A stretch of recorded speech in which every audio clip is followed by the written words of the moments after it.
एक बहुत गरीब और बेरोजगार लड़के अभिनव की शादी एक दिमाग हिला देने वाली वजह से शहर के करोड़पति की इकलौती बेटी अनन्या के साथ जबरन करवा दी गई थी। अभिनव अनन्या के घर जमाई बनकर रहता था और अपनी पत्नी अनन्या के अलावा सास, साले और नौकर की भी गालियां सुनता था। झोला लेकर निकले राशन पानी लेके अभिनव नाम के उस गरीब को आखिर क्यों लेने आई काले रंग की करोड़ों की कारें? क्या है उसकी असली सच्चाई? कौन है अभिनव? क्या था उसका राज जिसे जानकर आपके भी रोंगटे खड़े हो जाएंगे? जानने के लिए अभी डाउनलोड कीजिए पॉकेट FM और सुनिए द रिटर्न ऑफ टाइगर बिल्कुल फ्री। अरे ओ घर जमाई, जल्दी बाहर निकलना, बाथरूम साफ करके बाजार जाना है राशन लाने। अभिनव को पता था कि ये नौकर घर का पुराना नौकर है जिसकी इज्जत घर में अभिनव से कई गुना ज्यादा है। जी रघुया। नौकर अभिनव को 1000 रुपए और एक सामान की लिस्ट देकर बोला, जा भाग के बाजार जा और राशन लेके आ। और सुन, आज अनन्या मैडम का वो ऑफिस वाला दोस्त चिराग आने वाला है। अरे वही जिसके साथ लेट नाइट आती है। पति है ना तू उसका है? अब दोस्त की खातिरदारी तो करनी पड़ेगी। अब देख क्या रहा, जाना। अभिनव को उस नौकर की बात पर गुस्सा आ रहा था कि तभी अभिनव का फोन बजा और स्क्रीन पर नंबर देखकर अभिनव चौंक गया क्योंकि नंबर दुबई का था। अभिनव ने फोन पिक नहीं किया था और फटाफट पैसे, सामान की लिस्ट और झोला उठाकर साइकिल से बाजार चला गया। सब्जी मंडी में अभिनव को फिर से दुबई से वो कॉल आ रहा था, लेकिन अभिनव ने कॉल को रिसीव नहीं किया और आगे जाने लगा। तभी गज्जू भाई ने उसको रोका। गज्जू भाई उस एरिया का लोकल गुंडा था। उस गुंडे ने अभिनव को भांप लिया कि वो पप्पू जैसा लड़का है, इसलिए वो उसे और छेड़ने लगा। क्या बे सूरदास, मुझसे टकराने की हिम्मत कैसे हुई भी तेरी? बेटा, अब तो गज्जू भाई से टकरा ही गया है तो इसका हर जाना तो तुझे भुगतना पड़ेगा। अभिनव उसे इग्नोर करके आगे बढ़ने लगा कि तभी गज्जू भाई ने उसे मारकर गिरा दिया। क्यों कर रहे हो आप लोग ये? साला भाई, ये तो वही घर जमाई है जिसकी एक खूबसूरत बीवी और वो अरबपति है। भाई, इसके घर में मेरा छोटा भाई नौकर है। ये बात।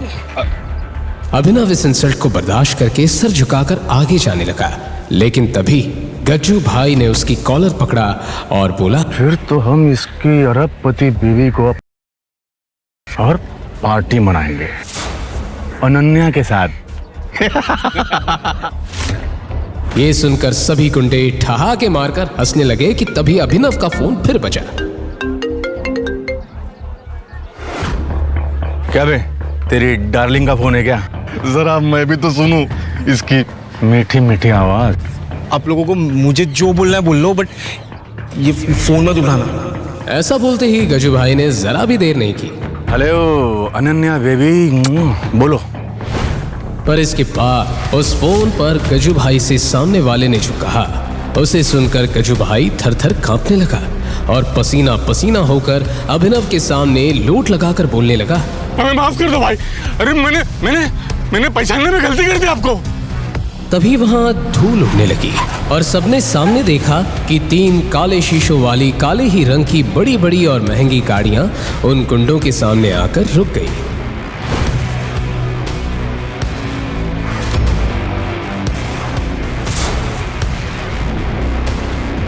बोला था ना फोन मत उठाओ, उनको लोकेशन मालूम पड़ेगी मेरी। बाइक चालू कर, बाइक चालू कर। इतना कहते ही अभिनव उसमें से एक गुंडे के साथ बाइक से निकल गया। आसपास के लोग खड़े होकर यही सोच रहे थे, क्यों फोन उठाते ही आई ब्लैक कार्स। राशन किधर है? एक छोटा सा काम कहा था तुझसे, वो भी नहीं हुआ। सीरियसली अभिनव, बाजार से तुम सब्जी भी नहीं ला पाए। यू नो व्हाट, जाओ मेरे कमरे में जाके जाले साफ करो। तुम्हारे नाजुक हाथ उसी के लिए बने। यूजलेस। अनन्या अभिनव से जल्द छुटकारा पाना चाहती थी और उसे सबके सामने जलील करके वो खुद चाहती थी कि अभिनव ही उसकी जिंदगी से चला जाए कि तभी अनन्या को उसकी फ्रेंड का कॉल आया। हाँ काजल। हे अनन्या, तुम खंडाला अकरम सर की पार्टी में आ रही हो ना? वहाँ पे हमारे कॉलेज के सारे फ्रेंड्स आ रहे हैं। नहीं यार, मेरा मूड नहीं है, I am not coming. Ananya, mafia king Akram sir का इनविटेशन है, ना कहने का तो सवाल ही नहीं उठता। तुझे आना ही है और हम सब अपने अपने हस्बैंड के साथ आ रहे हैं। और तुझे ना अपने उस घर जमाई को भी साथ लाना है। तुझे उससे छुटकारा पाने का मौका मिल जाएगा। क्यों? क्योंकि वहां पे माफिया वर्ल्ड के कई लोग आने वाले हैं। यस, अभिनव को रास्ते से हटाने का ये सही मौका है। चल ठीक है, आ जाती हूँ, लेके आऊंगी उस निकम्मे पति को मेरे साथ। अभिनव ये खड़ा सुन ही रहा था कि तभी फिर से उसका फोन बजा और स्क्रीन पर दुबई का नंबर देखकर अभिनव घर से बाहर चला गया। मेरे निकम्मे पति के गांव से किसी फ्रेंड का कॉल आ रहा था। चल ठीक है, ले आऊंगी उसे अपना ड्राइवर बना के। ओके ठीक है, मिलते हैं, बाय। और अब खंडाला में कुछ ऐसा होने वाला है जो अनन्या के भी होश उड़ा देगा।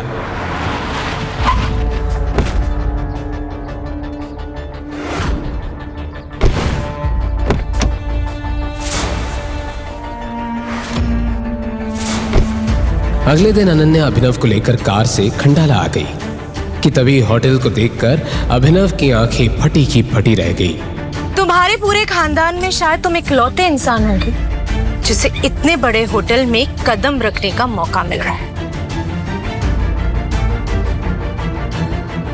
कि तभी वहां अनन्या के कॉलेज के बिगड़ैल रईसजादे दोस्त उसे मिले और उनमें से राज नाम का घमंडी लड़का जो अनन्या पर पहले से लाइन मारता था, उसने अभिनव को नीचा दिखाने के लिए कहा। अनन्या, ये क्या अपने हस्बैंड की जगह अपने नौकर को ले आई ट्रिप पर? यही मेरा हस्बैंड है। व्हाट? अभिनव के सिंपल से कपड़े देखकर अनन्या के फ्रेंड्स और उनके हस्बैंड मुंह बनाने लगे, पर आज जो होने जा रहा था उसका उन्हें अंदाजा भी नहीं था। और तभी होटल का मैनेजर आया और बोला, एक्सक्यूज मी सर, अकरम सर की पार्टी शाम में, तो अभी का लंच और ड्रिंक आप अपने एंड से पे कर सकते हैं। जैसे ही वेटर मेन्यू कार्ड लेकर आया तभी आर्यन नाम के लड़के ने अभिनव को फंसाने के लिए अनाउंस कर दिया। हे गाइस, आज खाने का बिल अभिनव भरेगा। मैंने ऐसा कुछ भी नहीं कहा। लेट्स क्लैप फॉर अभिनव। महीने के 6,000 रुपए कमाने वाला ये नौकर हमारे लाखों के बिल भरेगा। Clap clap clap clap clap. Abhinav को समझ ही नहीं आया कि 1 मिनट में ये कैसे क्या हो गया, और वहीं अनन्या भी यही सोच रही थी। ये क्या किया अभिनव ने? ना तो मेरे पास इतने पैसे है कि मैं आज का बिल भर सकूं, और ये अभिनव तो खुद ही भीख पक्का है। और हाँ गाइस, अभिनव ने यह भी शर्त रखी थी कि अगर आज वो ये बिल नहीं भर पाता है तो राज अनन्या के साथ। व्हाट? अभिनव, अपनी औकात में रहकर शर्त लगाओ। मैं तुम्हारी कोई प्रॉपर्टी नहीं हूँ जो मुझे तुम दाव पे लगा दोगे। अनन्या, मेरी बात सुनो, मैंने ऐसा कुछ Just shut up! Shut up! अभिनव यहाँ अनन्या को समझाने की कोशिश कर रहा था कि उसे फंसाया जा रहा है। अले अले अले अले, शर्त लगा करके पीछे नहीं हटते। क्या हुआ? पैसे खत्म हो गए? वेटर! राज ने अभिनव को बोलने का मौका ही नहीं दिया। होटल के महंगे से महंगे फूड और ड्रिंक्स का ऑर्डर लगाता गया। तभी काजल की नजर एक बॉक्सिंग रिंग पर पड़ी। हे राज, तुम कॉलेज टाइम में बॉक्सिंग चैंपियन थे ना? तो क्यों ना तुम्हारे और अभिनव के बीच एक फाइट हो जाए? जब तक हमारा खाना आता है तब तक हमारा एंटरटेनमेंट भी हो जाएगा। ये सुनते ही सबके कान खड़े हो गए, क्योंकि राज वाकई बॉक्सिंग का वो खिलाड़ी था जिससे दूसरे कॉलेज वाले भी कांपते थे, और राज ने अब तक 25 लोगों की नाक तोड़ी थी। तभी अभिनव का फोन बजा। अभिनव सर का फोन आ रहा है, और पता है कॉल किसका आ रहा होगा? घर के रघु काका का। फोन करके कह रहे होंगे, ए अभिनव, सफाई करके नहीं गया क्या तू? तो क्या बोलता है फिर? हो जाए, आज पता चल ही जाएगा कि अनन्या के लिए कौन बेस्ट है, तू या मैं। अभिनव, अभी भी मौका है, मना कर दो। अभिनय जीजू, क्या तुम्हारे अंदर हिम्मत नहीं राज से कंपटीशन करने की? अभिनव को अब गुस्सा आ गया और उसने बोला, मैं बॉक्सिंग करूंगा। गाइस, तो आज अभिनव मार खाएगा और हम खाना। राज भी तैयार होकर बॉक्सिंग रिंग के अंदर आ गया। वहां दूसरी तरफ आर्यन और उसके दोस्त महंगे ड्रिंक्स और खाना ऑर्डर करने लगे। तभी राज ने अटैकिंग मोड में आकर अभिनव को एक पंच मार दिया और अभिनव के मुंह से खून निकलने लगा।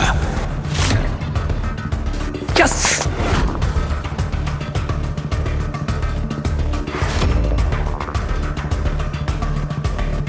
इसके बाद लगातार राज अभिनव को पंच मारता रहा और उसे हाथ उठाने का मौका ही नहीं दिया। और सभी को यह लग रहा था कि अब तो अभिनव का काम तमाम हो जाएगा कि तभी अभिनव नीचे गिर गया। बस करो अभिनव, हार मान जाओ और बाहर आओ अभी। अनन्या के इतने कहते ही बॉक्सिंग रिंग के बाहर रखा अभिनव का फोन बजने लगा। अनन्या उसका फोन ना देख ले, इस जल्दी में अभिनव उठा और जैसे राज उस पर अटैक करने ही जा रहा था कि तभी अभिनव ने राज को एक इतना जोर का पंच मारा कि राज वहीं बेसुध होकर गिर पड़ा और अनन्या की नजर अभिनव के फोन से हटकर नीचे पड़े राज पर गई। बॉक्सिंग चैंपियन राज को अभिनव ने एक ही झटके में गिरा दिया। ऐसा पंच तो कोई प्रोफेशनल खिलाड़ी ही मार सकता है। ये अभिनव जरूर कुछ छिपा रहा है। तभी अभिनव बाहर आया और अपने फोन को उठाकर उसने रख लिया। कोई बात नहीं राज, अगर उसने तुझे यहाँ हरा दिया तो टेंशन मत ले। हमने बिल इतना ज्यादा बढ़वा दिया कि उसकी 7 जन्म भी ये बिल पे नहीं कर पाएगी। सर ये रहा आपका बिल 5,40,000। क्या? कोई बात नहीं, हमारे अभिनव साहब है ना, वो सबका बिल देंगे। पर तभी अभिनव को देखकर वो वेटर थोड़ा कंफ्यूज हो गया। उसके कपड़ों से उसने उसे तुरंत जज कर लिया था। सर रिसेप्शन में आइए प्लीज। ध्यान रखना कहीं ये भाग ना जाए। अब सबकी नजरें उस वेटर पर थी। अनन्या घबराहट में पसीना पसीना हो रही थी कि आज राज न जाने उसके साथ क्या करेगा। इसके बाद जैसे ही वेटर ने अभिनव के हाथ से काट लिया और स्वाइप किया तो उसके चेहरे का रंग बिल्कुल उड़ गया। क्या हुआ? अभिनव के कार्ड में बिल्कुल भी पैसे नहीं है क्या? इसके कार्ड में पैसे नहीं है तो बता दो ना, इसकी इज्जत की चिंता मत करो। यहाँ अनन्या के चेहरे पर रंग उड़ता जा रहा था क्योंकि अभिनव ने पैसे नहीं दिए तो राज आज अपनी सारी भड़ास उस पर निकाल लेगा। आखिर बात क्या है? क्या इनके पास बिल्कुल ही पैसे नहीं है? इससे पहले कि वेटर कुछ कह पाता, अचानक होटल के मेन डोर पर कुछ Z+ सिक्योरिटी गार्ड्स आ गए और सबका ध्यान उस तरफ चला गया। लगता है कोई सेलिब्रिटी आ गया। ओह माय गॉड, ये तो मिस्टर दिग्पाल है, अकरम सर के भी बॉस। जानते हो, इनसे मिलने के लिए सालों इंतजार करना पड़ता है। जिस कंपनी में मैं मैनेजर हूँ उसी कंपनी में इन्होंने इन्वेस्ट किया है। आज तो मैंने भगवान के दर्शन कर लिए। मिस्टर दिग्पाल ने अभिनव को पहचान लिया। तुम यहाँ क्या कर रहे हो? मिस्टर दिग्पाल ने अभिनव की तरफ देखा और सबको लग रहा था कि वो उनकी तरफ देख रहे हैं कि तभी राज आगे बढ़ा। अभिनव ने मिस्टर दिग्पाल को इग्नोर किया और मेन गेट की ओर चल दिया कि तभी मिस्टर दिग्पाल ने होटल के मैनेजर से कहा, मैनेजर, इसका और सबका बिल मेरे अकाउंट में ट्रांसफर कर देना। ये कहकर मिस्टर दिग्पाल अपने रूम में चले गए। 1 मिनट में इतना सब हो गया कि किसी को कुछ समझ नहीं आया। ये मिस्टर दिग्पाल ने पी रखी है क्या? शायद ये अभिनव को कुछ और समझ बैठे। अभिनव, पैसे तो मिस्टर दिग्पाल ने दिए ना, तो शर्त तो मैं जीता। तू कहाँ जा रहा है? और इस हिसाब से तो अनन्या मेरी हुई। और आज रात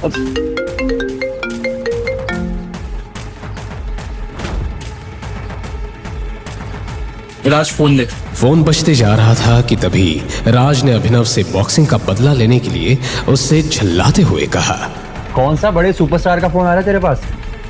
बार बार बजे जा रहा है। एक काम करता हूँ, उठा लूं क्या? देख, तेरा जितना गुस्सा है तुम मुझ पे गुस्सा निकाले, फोन मत उठा के। राज ने इसे चैलेंज मान लिया और फोन उठा लिया। राज ने फोन स्पीकर पर रख दिया और फोन पर सामने से आवाज आई, बॉस, हमें आपकी लोकेशन मिल गई, हम आ रहे हैं आपको लेने। There is something critical.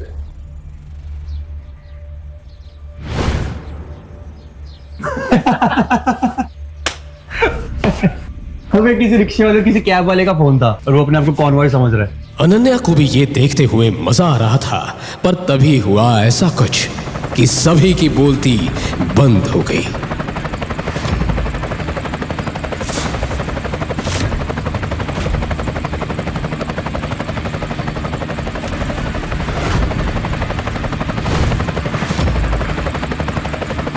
अरे ये तो करोड़ों का हेलीकॉप्टर है, ये अभिनव की टैक्सी का है। इसके बाद अभिनव ने फोन पर कुछ कहा और हेलीकॉप्टर वहां से चली गई। तुरंत एक टैक्सी आकर अभिनव के सामने खड़ी हो गई।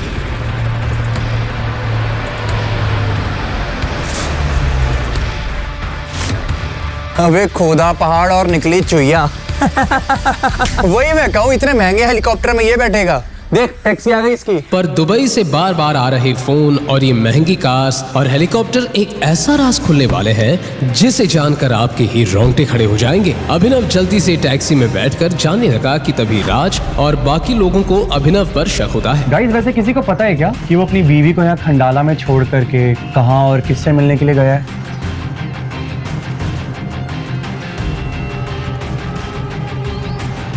आपने जिस व्यक्ति को कॉल किया है वह अभी दूसरी कॉल पे व्यस्त है।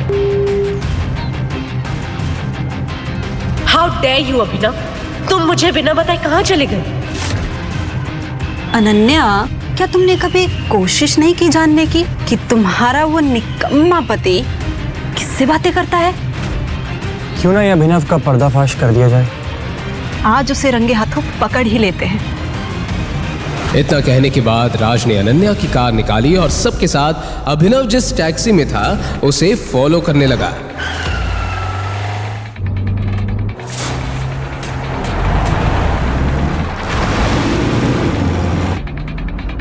राज, जल्दी चलाओ ना। अभिनव, आज ना मैं तेरी पोल खोल कर रहूंगा। तू कहाँ जाता है और क्या क्या कांड करता है। राज और सबको लग रहा था कि आज अभिनव की असलियत सामने लाकर उसका मजाक उड़ाएंगे, पर इन्हें नहीं पता था कि इनके सामने अभिनव का आज वो सच सामने आने वाला है जिसकी इन्होंने सपने में भी कल्पना नहीं की थी। क्या है अभिनव की सच्चाई? एक गरीब घर जमाई जो सिर्फ गालियां खाने के लिए पैदा हुआ है या कुछ और? कहीं मत जाइए, इन सभी का राज खुलने ही जा रहा है। रुको रुको।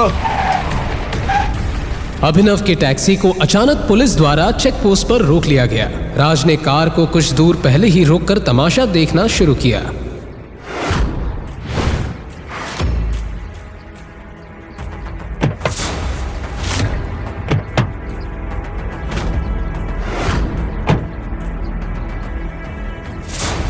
पुलिस इंस्पेक्टर अभिनव को बाहर उतारकर चेक करने लगा। तलाशी करने पर पुलिस को अभिनव के पास से एक गन मिली। गन देखते ही पुलिस इंस्पेक्टर ने अभिनव से कहा, क्या ये?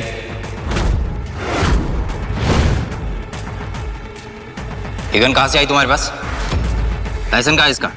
ये अभिनव के पास गन कैसे आ सकती है? अरे जो इंसान नौकरों से गालियां खाता हो, 500 रुपए उधार लेके अपनी खटारा मोटर में पेट्रोल भराता हो, उसके पास गन कैसे आ सकती है? शायद मैं अभिनव की सच्चाई जान ही नहीं पाई। गाइस, ये अभिनव तो क्रिमिनल निकला। अब आज देखो कैसे पुलिस वाले ने इसको मार मार करके सच निकलवाएंगे। मैं अपना मुंह सिर्फ कमिश्नर के सामने खोलता हूँ। अच्छा गाइस देखो, इसको पुलिस कमिश्नर चाहिए। सुन बे, ज्यादा स्मार्ट बनने की कोशिश मत कर, वरना यही उल्टा लटका के ऐसा मारूंगा ना, सारी औकात बाहर निकल आएगी। जो घर के नौकरों से भी डांटा जाता था, उसने आज पुलिस वाले का हाथ पकड़ लिया था। हाथ छोड़, मैं तो ऐसा तोड़ूंगा ना तुझे लाठी से।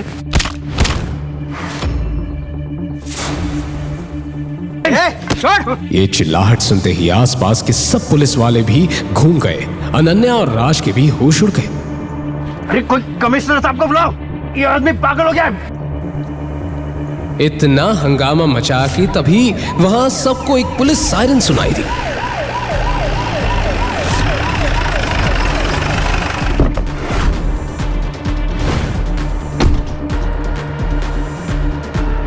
ये क्या तमाशा है?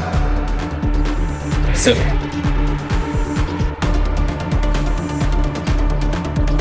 इन पर क्यों हाथ उठाया? कमिश्नर को देखते ही सबके चेहरे सफेद पड़ गए और जिस अभिनव को अभी तक बेइज्जती मिल रही थी, उसके सामने अब पुलिस भी खड़ी कांप रही थी। ये अभिनव की कमिश्नर तक पहचाने, पर कैसे? यहाँ अनन्या और बाकी लोगों के साथ पुलिस इंस्पेक्टर का दिमाग भी घूम रहा था। तुम्हें अपनी नौकरी से प्यार है या नहीं? किसने पकड़ा इनको? लेकिन सर, इसके पास इनके पास ये गन मिली सर।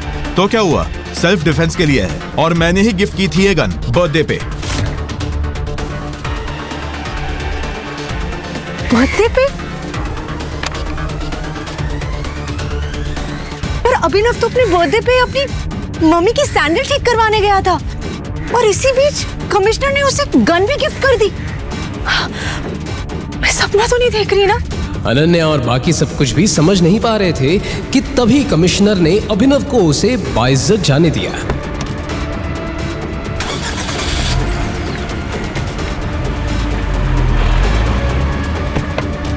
पर जैसे ही राज अभिनव का पीछा करने के लिए कार में जाने लगा, तभी पुलिस इंस्पेक्टर ने उसे रोक दिया। कहाँ जा रहे हो इतने जल्दी? ये लड़कियां कौन है? चलो बाहर निकलो। सर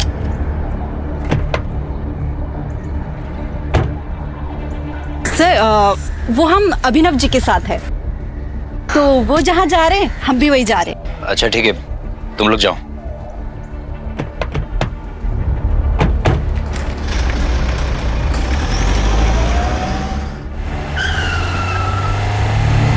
वो अभिनव की टैक्सी का पीछा करते रहे। टैक्सी एक बहुत बड़े ही खंडर से होते हुए सड़क को क्रॉस कर ही रही थी कि तभी उसी खंडर की गलियों में से अचानक वो ब्लैक कार्स अभिनव के टैक्सी के आगे आ गई और अभिनव की टैक्सी के आगे पीछे चलने लगी।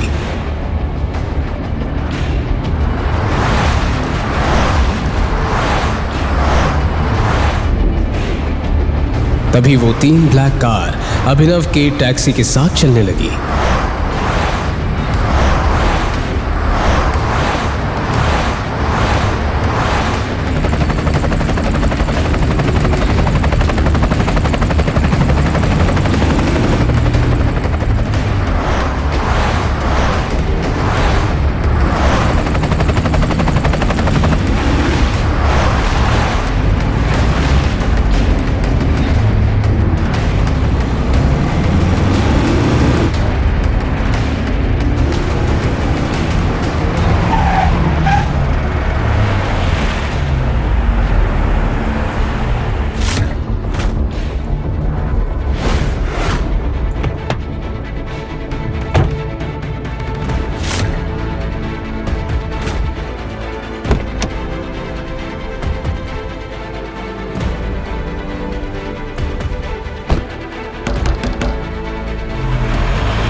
Oh my God!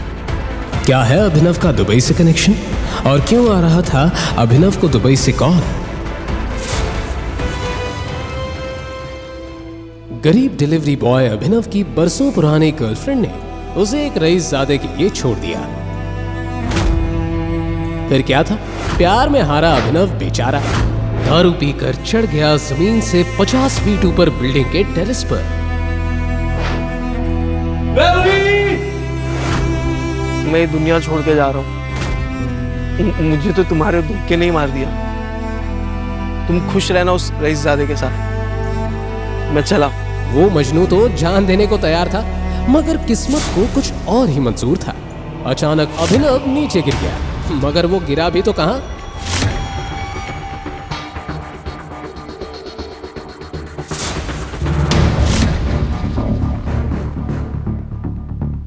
लड़की का बिस्तर। हे भगवान, यहाँ पे कहां से आया? जी हाँ, उस टेरेस से गिरकर अभिनव पहुंच गया था शहर की सबसे खूबसूरत और रईस लड़की अनन्या के बिस्तर पर, जो उस वक्त चैन की नींद सो रही थी। मगर जैसे ही उसकी नींद खुली, कौन है तुम? और मेरे बिस्तर पे क्या कर रहे हो?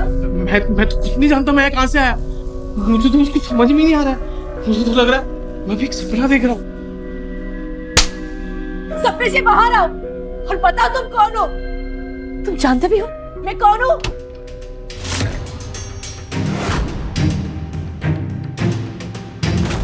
ओह माय गॉड, ये सब क्या चल रहा है बहना? ये भिखारी तुम्हारे बेडरूम में क्या कर रहा है? रंग रलियां बनाई जा रही हैं। सनी, तुम यहाँ क्या कर रहे हो? वैसे सवाल तो मुझे करना चाहिए बहना कि ये फटेहाल सा बंदा तुम्हारे बेडरूम में क्या कर रहा है? देखो भाई, मुझे तो खुद भी नहीं मालूम यहाँ कैसे आया। मुझे सिर्फ इतना है कि मैं टेरेस पे था, फिर। चुप करो, अभी पुलिस आएगी ना तो सारी सच उगलवाएगी तुमसे। ना बहना, पुलिस से कुछ ना कहना। शायद भूल रही हो आप सिंह परिवार की मर्यादा। सिंह परिवार के सारे फैसले एक इंसान लेता है, the great king Hardev Pal Singh, यानी कि हमारे पूजनीय दादाजी। दादाजी का नाम सुनते ही अनन्या के माथे पर पसीना आ गया।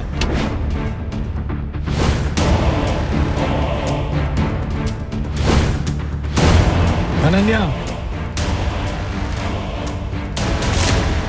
हरदेव पाल सिंह न सिर्फ शहर के जाने माने रईस थे, बल्कि एक बहुत ही रूढ़िवादी और पुरानी सोच वाले सख्त आदमी थे, जो कहने को तो सूट बूट पहनकर घूमते थे, मगर उनकी मानसिकता 500 साल पुरानी थी। अनन्या ये सोचकर डरी जा रही थी कि दादाजी के आने के बाद क्या होगा कि तभी अनन्या, बाहर निकल। अपने दादाजी की बुलंद आवाज सुनकर अनन्या की सिट्टी पिट्टी गुम गई। वो इतना तो समझ चुकी थी कि दादाजी को शायद सब कुछ पता चल गया है, मगर कैसे? अब कब तक इस फटीचर के साथ बेडरूम में पड़ी रहेगी? बाहर आ जा, दादाजी तेरा इंतजार कर रहे हैं।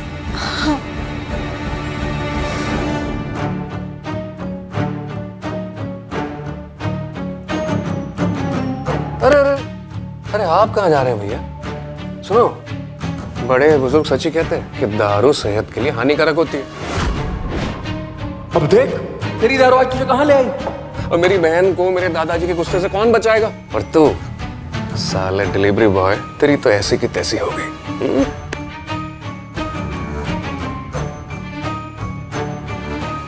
ये सुनकर अभिनव समझ गया कि ये सब जरूर इस सनी का ही किया धरा है।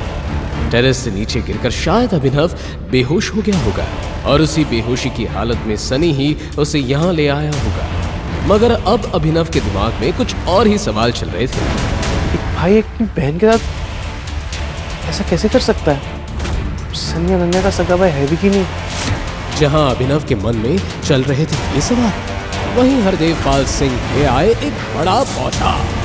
कदमजली, तेरी इतनी हिम्मत जो शादी से पहले एक लड़के से संबंध बना रही है। शर्म आती है मुझे तुझे अपनी पोती कहते हुए। दादाजी मेरा यकीन मानिए, मुझे नहीं पता ये लड़का कौन है। ये झूठ मत बोल, सब पता है, समझ रही है तू? ये मेरे माँ बाप की गलती है। अरे तुझे पढ़ाया लिखाया, बिजनेस भी करने दिया तुझे, इसलिए तू एक सड़क छाप लड़के को अपने कमरे में ले आई। हरदेव पाल ने अभिनव के हाथ में कुछ ऐसा देखा जिसे देखकर वो चौंक गए।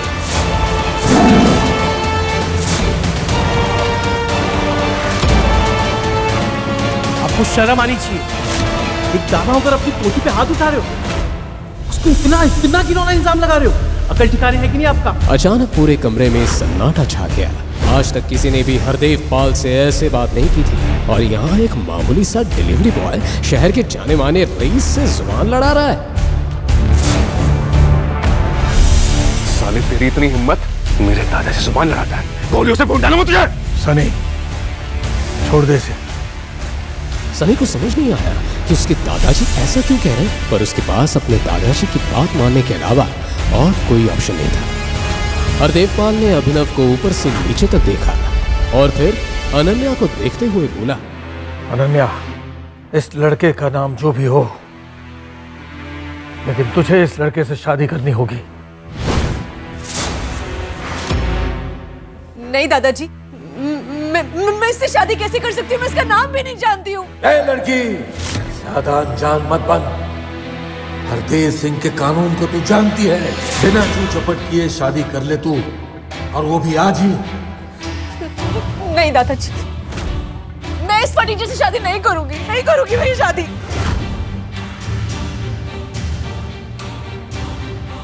तो ठीक है सनी, अपनी बहन को फार्म हाउस ले जाओ, जिंदा गाड़ दो उसे। ये सुनकर अनन्या सिहर उठी वो जानती थी कि जो हरदेव कह रहा है वो करवा भी सकता है, क्योंकि इससे पहले भी सिंह खानदान में जिस किसी ने भी हरदेव पाल सिंह के कानून की खिलाफत की, उसका यही अंजाम हुआ है।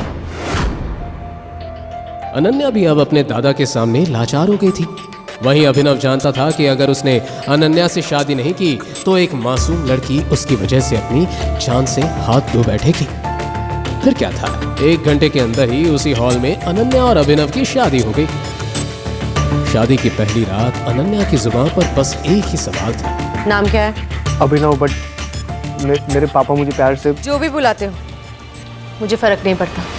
और हाँ, एक बात ध्यान से सुन लो, कि शादी शादी नहीं, एक मजबूरी है। भले दुनिया के लिए हम पति पत्नी हो, पर इस कमरे में हमारा रिश्ता सिर्फ 2 अजनबियों का है। अभिनव भी जानता था कि महलों की रानी अनन्या का उसके जैसे डिलीवरी बॉय से क्या मिले, पर वो ये नहीं जानता था कि अगर भगवान ने उन दोनों को मिलवाया है तो उसके पीछे कोई ना कोई कारण जरूर होगा।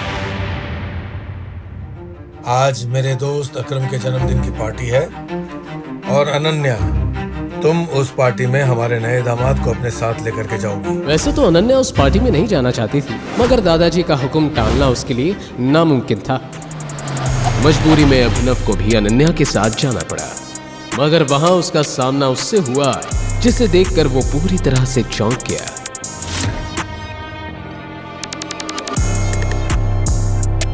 तुम यहाँ?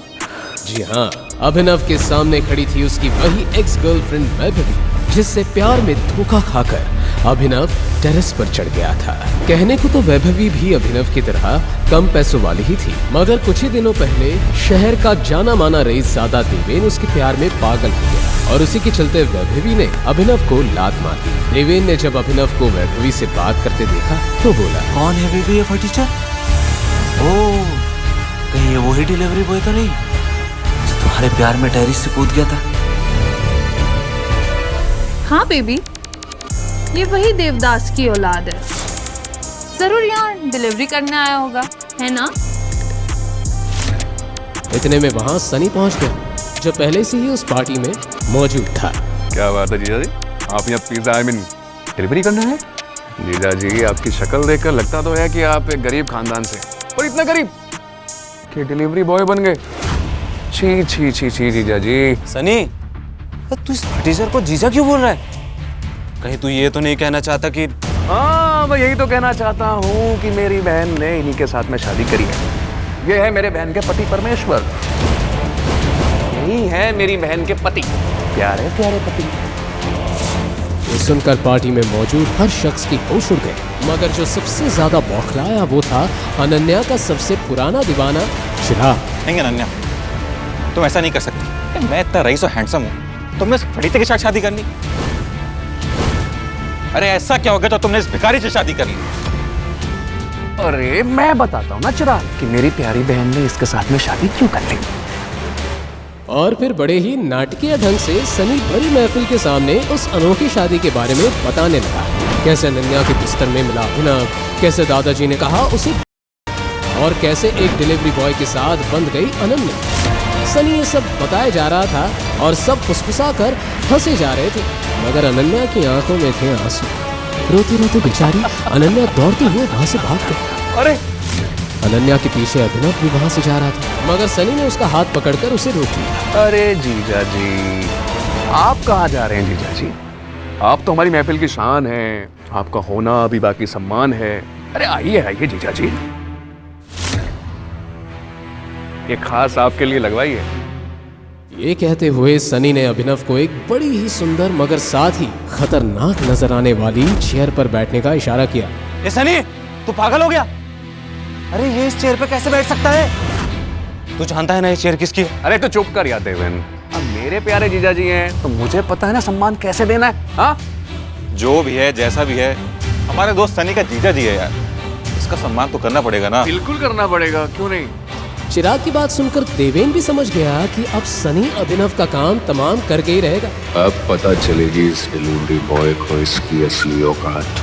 भाई आपको बैठाते हैं आपकी हॉट सीट पे, खास आपके लिए बनवाई है स्पेशल। बैठिए, अरे जीजा जी बैठिए बैठिए।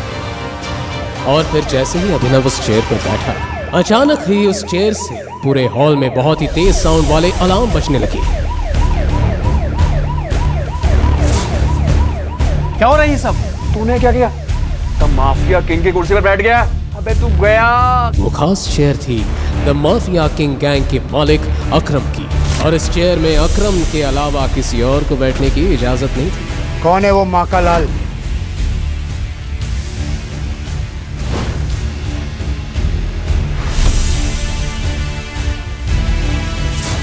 जिसने माफिया किंग की कुर्सी पर बैठने की हिमाकत की?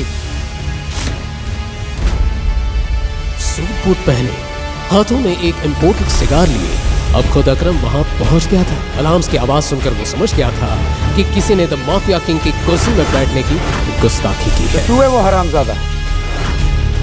अब तुझे अकरम की कहर से कौन बचाएगा? सर मुझे माफ करो, इस चेयर के बारे में मुझे कुछ नहीं मालूम था। जहां अभिनव अकरम के आगे गिड़गिड़ा रहा था, वहीं अकरम की आंखें अभिनव की अंगूठी पर टिकी हुई थी, जिस अंगूठी में टाइगर बना हुआ था। उस अंगूठी को देखते ही अचानक अकरम के चेहरे पे छाया हुआ गुस्सा खौफ में बदल गया, मानो उस अंगूठी को देखकर अकरम को कुछ याद आ गया हो। टाइगर, टाइगर, मुझे माफ कर दो। मैंने तुम्हें पहचानने में गलती कर दी बेटा। Really sorry. अरे अकरम अंकल, आप इस फटीचर के सामने हाथ क्यों जोड़ रहे हैं? अरे फटीचर! साला किसको बोला बे? ये कुर्सी भी इसकी है और ये कारोबार भी इसका है। ये है हमारे माफिया किंग का असली मालिक, हमारा टाइगर। तो ये है रियल टाइगर। आपने आखिर क्यों अभिनव के आगे अकरम जैसे खतरनाक डॉन ने घुटने टेक दिए? क्यों अकरम अभिनव को कह रहा था टाइगर?